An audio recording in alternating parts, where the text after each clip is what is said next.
Hai teman-teman, selamat datang di video pembelajaran hari ini. Kali ini kita akan membahas tentang materi komunikasi lisan dan komunikasi tulis yang sangat penting dalam dunia perkantoran. Yuk simak penjelasannya dengan baik karena materi ini akan membantu kalian dalam memahami cara berkomunikasi secara profesional di tempat kerja. Siapkan catatan kalian dan mari kita mulai. Pertama-tama, kita akan menyinggung materi yang udah kita bahas kemarin. Kita sudah memahami bahwa komunikasi adalah proses penyampaian dan penerimaan pesan antara dua pihak atau lebih dengan tujuan untuk berbagi informasi, gagasan, perasaan, atau maksud tertentu. Komunikasi bisa dilakukan secara lisan, tulisan, atau melalui bahasa tubuh, serta dapat berlangsung secara langsung atau tatap muka, maupun tidak langsung melalui media seperti telepon atau internet. Oke, poin utama yang ingin kita bahas hari ini adalah komunikasi lisan dan komunikasi tulis. Komunikasi lisan itu sendiri adalah komunikasi yang dilakukan antara komunikator dan komunikan dalam semua bentuk ucapan secara langsung. Dalam komunikasi lisan, respon langsung dapat diterima sekalipun menggunakan rekaman kaset, telepon answer device, dan voicemail. Penggunaan komunikasi lisan di kantor dapat dilakukan dalam setiap percakapan informal, melakukan proses pekerjaan, rapat kelompok, pidato formal, dan presentasi. Komunikasi lisan memiliki keunggulan dan kelemahan sendiri-sendiri. Keunggulan dari komunikasi lisan itu sendiri adalah bersifat langsung dan melibatkan interaksi pribadi yang sangat efektif dalam mendapatkan pesan secara utuh atau lengkap. Kemudian yang kedua, memberikan kesempatan bagi komunikan untuk segera merespon komunikasi.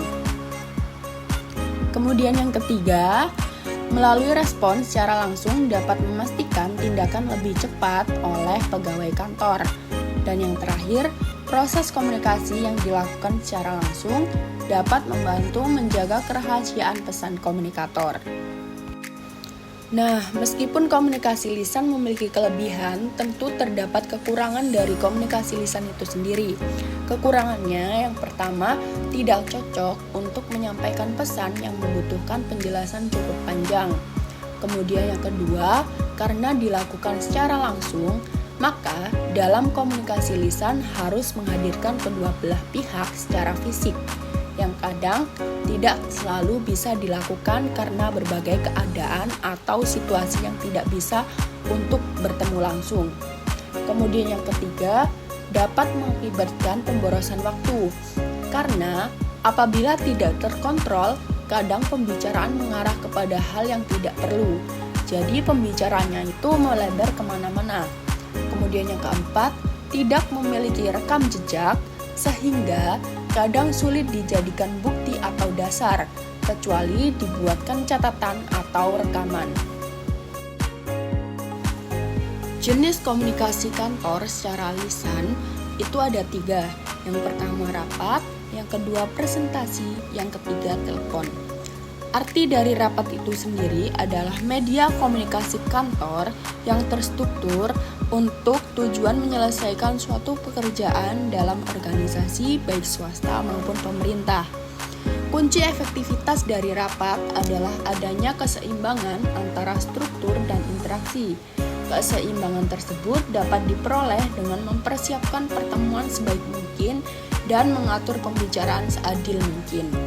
Mempersiapkan rapat sebaik mungkin dapat dilihat dari menentukan tujuan rapat, memutuskan waktu, mengundang peserta rapat yang relevan, sampai pada mengelola rapat mulai dari saluran komunikasi sampai dokumen rapat yang dibutuhkan dan dihasilkan.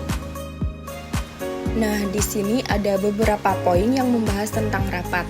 Yang pertama, jenis rapat berdasarkan sifat. Rapat resmi. Rapat resmi merupakan rapat yang direncanakan dengan matang, dilakukan secara resmi dan kadang harus menggunakan peraturan tertentu demi kelancaran jalannya rapat. Kemudian yang kedua, rapat tidak resmi merupakan rapat yang dilakukan tanpa perencanaan istimewa. bahkan kadang secara mendadak karena kepentingan yang harus dibahas cepat mungkin. Kemudian yang terakhir, rapat terbuka. Rapat terbuka adalah rapat yang bisa dihadiri oleh semua anggota atau pegawai. Materi atau informasi yang dibahas dalam rapat ini bersifat umum dan tidak rahasia. Kemudian berdasarkan jumlah atau frekuensi, rapat dibedakan menjadi dua, yaitu rapat rutin dan rapat insidental. Rapat rutin adalah rapat yang diselenggarakan secara rutin, misalnya rapat tahunan, bulanan, mingguan, atau bahkan harian yang sering dikenal sebagai briefing. Kemudian yang kedua, rapat insidental merupakan rapat yang diselenggarakan tanpa perencanaan terlebih dahulu karena membutuhkan penanganan secepat mungkin. Sedangkan menurut nama rapat itu sendiri, jenis rapat dapat dibedakan menjadi dua, yaitu rapat kerja dan rapat dinas. Rapat kerja adalah rapat untuk membahas masalah yang berkaitan dengan pelaksanaan tugas suatu organisasi atau sebuah perusahaan. Kemudian kalau rapat dinas adalah rapat yang di dalamnya membicarakan masalah kedinasan yang umumnya dikenal dalam instansi pemerintah. Dalam proses pekerjaan atau tugas, jenis rapat dapat dibedakan menjadi tiga. Yang pertama, rapat persiapan, yang kedua, rapat penyelenggaraan, dan yang ketiga, rapat evaluasi. Rapat persiapan adalah rapat yang membahas persiapan suatu tugas atau pekerjaan yang akan diselenggarakan. Rapat ini bisa disebut dengan rapat koordinasi. Rapat penyelenggaraan itu sendiri dilakukan dalam rangka mempersiapkan penyelenggaraan suatu kegiatan secara teknis. Sedangkan rapat evaluasi adalah rapat yang membicarakan hasil penyelenggaraan suatu kegiatan dalam rangka untuk mengevaluasi dan mengukur hasil dari kegiatan yang telah dilakukan tersebut.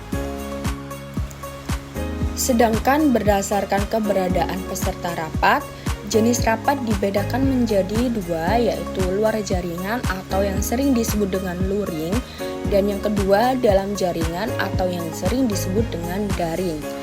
Luring artinya pertemuan rapat yang diselenggarakan secara tatap muka dalam satu ruangan atau sebuah ruangan. Kalau daring adalah pertemuan yang diselenggarakan melalui media elektronik seperti video conference atau yang sering kita jumpai melalui Zoom, Google Meet, begitu. Kemudian yang kedua adalah presentasi. Seperti yang kalian tahu, presentasi adalah kegiatan komunikasi yang dilakukan orang dalam sebuah forum untuk menyampaikan ide, gagasan, atau laporan lisan yang disampaikan kepada audiens dalam bentuk formal maupun non-formal. Dengan demikian, presentasi mengedepankan keinginan presenter kepada audiens atau pendengar untuk mengetahui apa yang disampaikan dan selanjutnya memberikan respon dari apa yang telah disampaikan. Komponen yang dapat dipengaruhi jalannya presentasi adalah internal pribadi presenter, bahan atau tema presentasi, media presentasi, audiens atau pendengar, dan yang terakhir lingkungan. Nah, untuk mengetahui tips melakukan presentasi dengan baik dan tidak membosankan akan dijelaskan secara langsung pada saat bertemu di kelas. Kemudian yang terakhir adalah telepon. Telepon merupakan aktivitas yang dilakukan antar individu melalui media elektronik berupa telepon atau smartphone. 4 hal yang harus diperhatikan dalam kegiatan telepon atau melakukan kegiatan bertelepon itu ada 4. Yang pertama, etika bertelepon, melakukan panggilan telepon, menjawab telepon, dan dokumen telepon. Untuk penjelasan yang lebih detail nanti akan dibahas pada saat bertemu atau kegiatan pembelajaran di kelas ya. Nah, poin yang kedua, tadi kan kita sudah bahas tentang komunikasi lisan. Sekarang kita bahas komunikasi tulis. Arti dari komunikasi tulis itu sendiri adalah segala bentuk tulisan tangan, memo atau laporan dan pesan yang dikirim melalui media elektronik. Respon yang diperoleh biasanya membutuhkan waktu dibandingkan komunikasi lisan, karena harus membaca, menafsirkan, dan menanggapinya. Penggunaan komunikasi tertulis di kantor sangat membantu dalam mengkomunikasikan ide yang panjang dan sangat rinci, sehingga dapat dicapai efektivitas komunikasi kantor. Nah, kelebihan dari komunikasi tulis ada 4, yaitu bahasa yang digunakan lebih baik dan tepat, karena dalam komunikasi tulis membutuhkan pemikiran secara mendalam untuk disampaikan. Kemudian yang kedua, dapat memastikan ketelitian dan ketepatan pesan. Oleh karena itu, sebelum dikirim, pesan harus melalui editing terlebih dahulu, baik bentuk, isi maupun bahasanya. Kemudian yang ketiga, mudah disesuaikan dengan kebutuhan dan isi pesan, karena catatan yang dibuat dapat secara leluasa panjang atau pendek sesuai kebutuhan. Kemudian yang keempat, dapat dijadikan sebagai bukti untuk referensi masa yang akan mendatang. Kemudian yang kelima, pemahaman komunikan terhadap isi pesan akan lebih mudah dibanding dengan komunikasi lisan. Nah, sekalipun komunikasi tulis memiliki keunggulan, namun juga komunikasi tulis memiliki kelemahan. Kelemahan yang pertama yaitu membutuhkan waktu yang cukup lama dibanding komunikasi lisan dalam memproduksi dokumennya. Kemudian yang kedua, tidak memungkinkan komunikator menerima tanggapan langsung dari komunikan. Kemudian yang ketiga, kerahasiaan pesan tidak dapat dipertahankan dengan mudah karena jelas bentuknya. Nah, kemudian poin di sini ada jenis komunikasi kantor tertulis. Di sini ada surat. Surat adalah sarana komunikasi untuk menyampaikan informasi tertulis oleh suatu pihak kepada pihak lain dengan tujuan memberitahukan maksud pesan dari pengirim.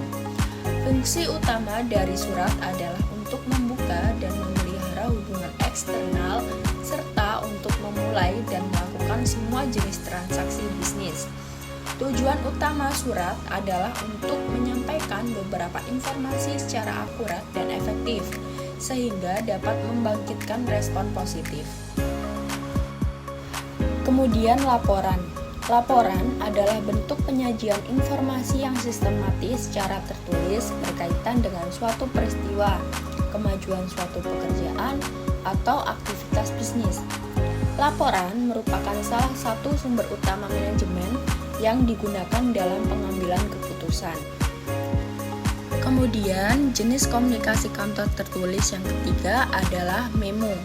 Memo merupakan suatu catatan untuk membantu memori atau ingatan yang ditulis secara singkat dan tidak formal. Kegunaan memo itu sendiri untuk memberikan instruksi atau menjelaskan prosedur dan tidak digunakan untuk kalangan eksternal, departemen, atau organisasi.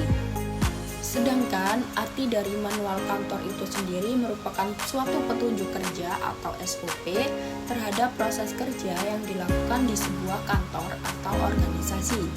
Jenis manual kantor pada umumnya berupa petunjuk yang dapat berupa penggambaran, arah, atau interior dinding yang memberikan pesan nonverbal dalam sebuah organisasi.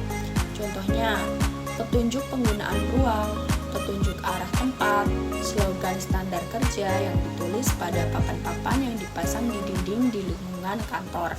Demikian pembahasan kita kali ini. Semoga penjelasan ini membantu kalian memahami konsep dasarnya.